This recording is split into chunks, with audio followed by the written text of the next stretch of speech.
जानवरों का इंसानों से गुफ्तगू करना एक मानी खीस अलामत है। आज से सदियों कबल कोई इंसान इस बात का तसव्वुर भी नहीं कर सकता था कि जानवर इंसान से बातें करने लगेंगे, लेकिन आज के इस साइंसी दौर में वो सब कुछ हो रहा है जो तारीख इंसानी में कभी नहीं हुआ। स्मार्टफोन्स में एक मशहूर एप्लीकेशन है जिसे एप्पल सिरी कहा जाता है।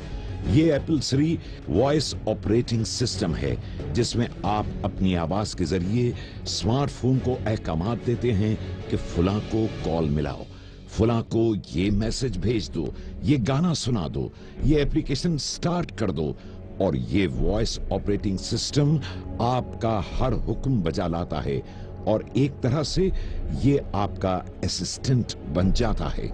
इसी तरह गूगल की एक प्राइवेट प्रोडक्ट है गूगल बोट, जिसको आप गूगल असिस्टेंट भी कह सकते हैं। ये गूगल असिस्टेंट आपसे एक पपी की शक्ल में भी बात करता है और बियर की शक्ल में भी, यानी आपको अपने कंप्यूटर या लैपटॉप पर कीबोर्ड और माउस की मदद से जो भी काम करना हो, अब आप सिर्फ अपने असिस्टेंट पपी या बियर से कह दें, वो आपकी बात का जवाब भी देगा और आपको काम हो जाने की रिपोर्ट भी देगा। ये पपी या बियर आपके मेल्स चेक करता है, आप जो कहते हैं लिखता है और आप जिसे कहते हैं उसे मेल भेज देता है।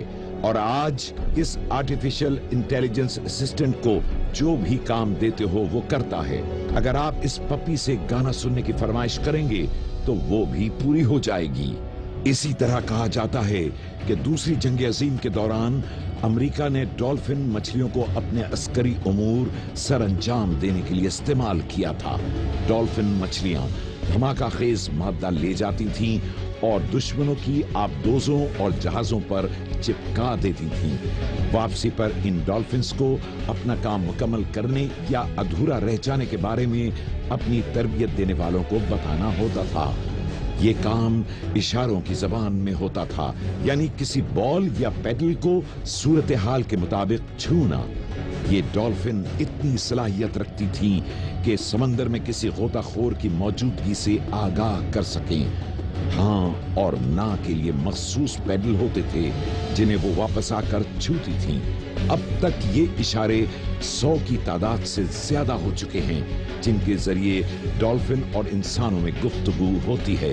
इसी तरह बंदर एक और नौ है जिससे बाकी जानवरों की निस्बत कम्युनिकेशन ज्यादा आसान है।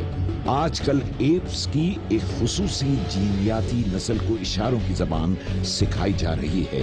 वो अपनी बात या मुतालबात एक मखसूस बटन दबाकर सामने वाले तक पहुंचा सकती हैं। कुछ बिखरी कड़ियों को जोड़ने वाले एनिमेशन फिल्मों की तरफ भी इशारा करते हैं, जहां हम जानवरों को इंसानों से बातें करता हुआ देख सकते हैं, जिसकी एक मिसाल फिल्म अवतार है।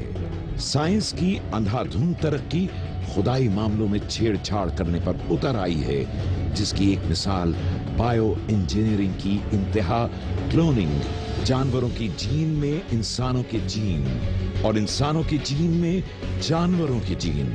जरा तसव्वुर कीजिए, एक इंसान भौंकता हुआ कैसा लगेगा और एक बंदर किसी शो की मेजबानी करता हुआ कैसा लगेगा। लेकिन बात अभी खत्म नहीं हुई। जानवर का इंसान से बात करना कहीं दबाउल अर्ज की तरफ तो इशारा नहीं। दाबा, वो अजीमुल जुस्सा जानवर जिसका जमीन से निकलना और इंसानों से बातें करना कयामत की बड़ी निशानियों में से एक निशानी है।